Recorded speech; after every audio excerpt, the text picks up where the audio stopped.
The Successful Club series is a series within Toastmasters that provides guidance for our club, provides guidance for the executive, and it gives us the ability to look at the goals required in our club to, first of all, achieve a distinguished level in Toastmasters.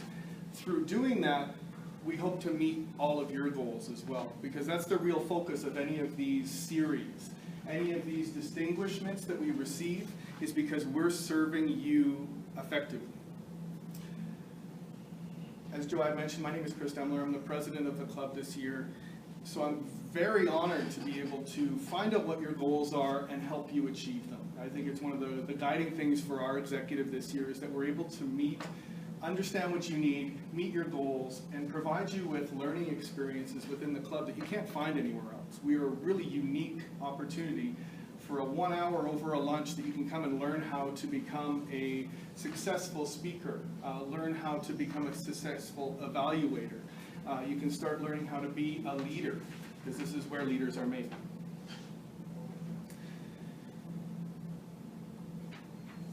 So let's move on to the first slide, Dennis.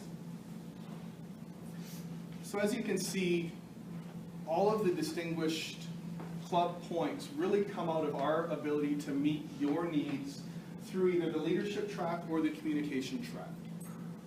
As you're moving through the leadership track as a new member, you'll see that first you'll complete those 10 projects in your CL manual.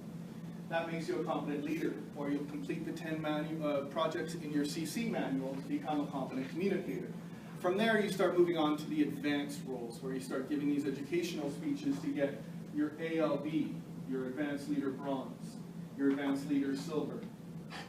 Through the communication track, you become a Bronze Advanced Communicator, a Silver Advanced Communicator, and an Advanced Communicator Gold. Once you receive these two at the end, the Silver and the Gold, you become a Distinguished Toastmaster. Again, kind of the highest level of achievement within personal goals within Toastmasters. And you can become a DTM multiple times over, as Christina is proving.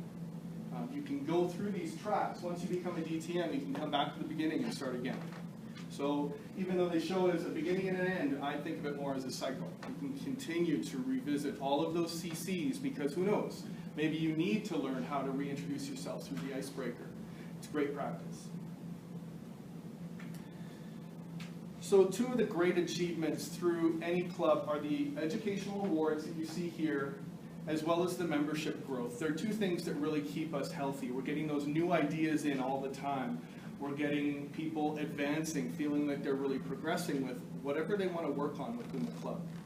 So again, very big focus on education. But one of the great things about increasing our membership is it means like a day like today, we were able to fill all the roles in this meeting easily. It was kind of last minute. Kevin, thank you very much for taking the chairperson's role at the day before, the day of. But we had enough members that we didn't have to double up. We didn't have to have multiple roles filled by one person. So I thank you for that. Having a membership the size we do means that there's never an excuse not to have those roles filled, which is terrific. Membership turnover is avoidable. So one of the big goals that we see within this Distinguished Club program is always want to encourage new members. And that's one thing we always encourage our membership, is bring a friend, bring a guest, so they can see what they might be able to benefit from our club.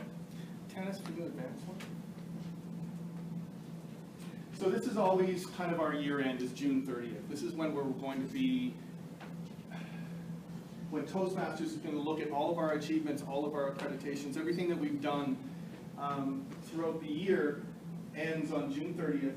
And that's where we need to have at least 20 members. And for us, for the past 10 years, we've not had a problem with our membership. Fluor Communicators has always had a very robust membership.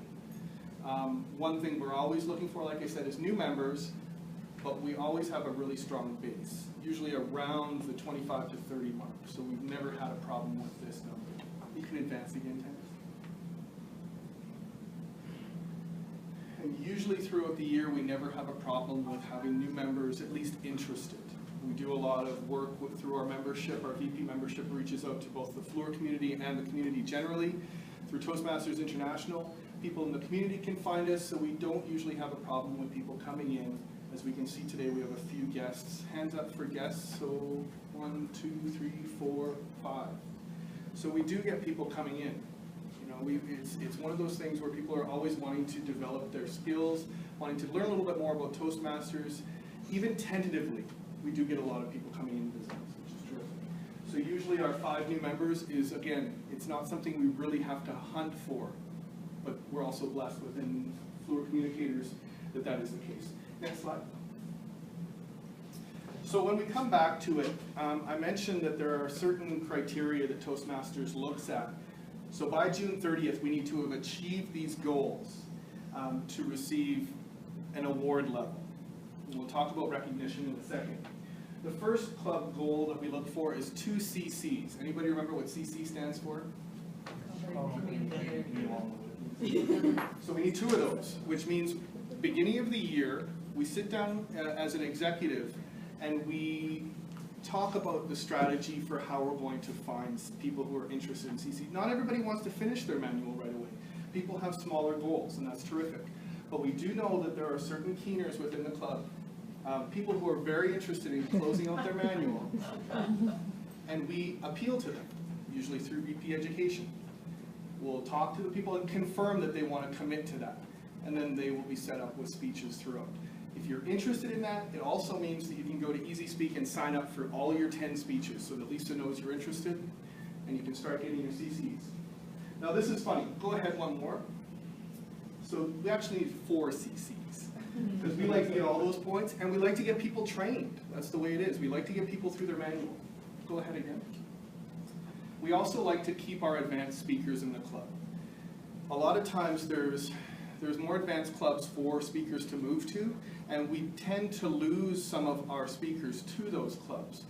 But within Fluor, we like to encourage that they can also reach their advanced goals by being able to give these educational speeches, be able to do those higher end advanced program projects so that they can get these met.